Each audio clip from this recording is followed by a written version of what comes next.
Salut les amis! Alors aujourd'hui, on va faire un tuto spécial.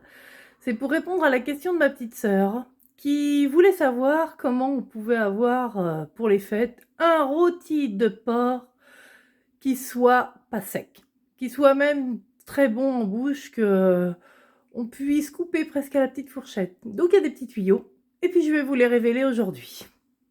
Donc là, on va prendre notre rôti de porc et on va le préparer. Donc moi, comme il est très grand, je vais en faire une partie que je vais laisser normale et l'autre partie que je vais faire Orloff parce que ma fille, elle aime pas trop quand c'est trafiqué, donc on va en faire pour tous les goûts. Donc pour le faire Orloff, on a besoin d'une tomate, 2 tranches de bacon et 2 fromages à raclette. Moi, j'ai choisi ça comme fromage. Donc dans mon rôti, j'ai fait des incisions, comme vous pouvez voir. Pas sur toute la longueur, hein, par contre. J'ai bien fait attention que sur le côté, ça reste... Par contre, elles sont profondes, mes incisions, pour pouvoir placer mes produits ensuite.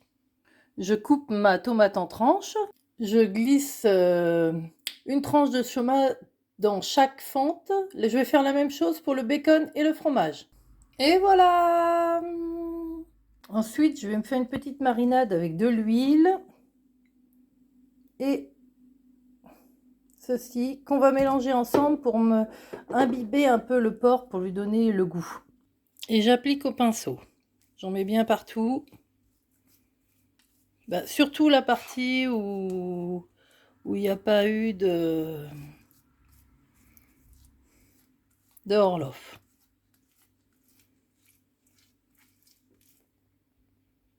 Donc là, je vais m'occuper de mon accompagnement. J'ai donc épluché 2 oignons, des pommes de terre.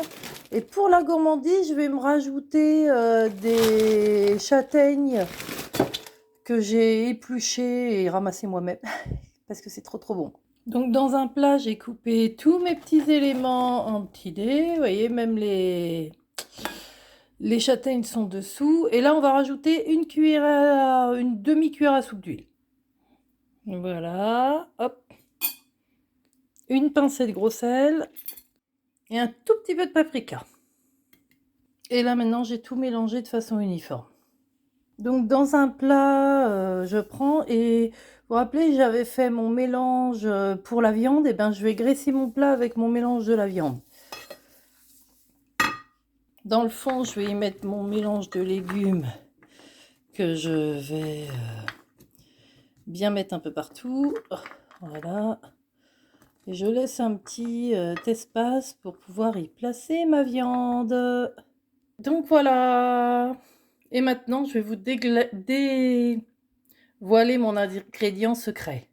C'est le lait. Donc,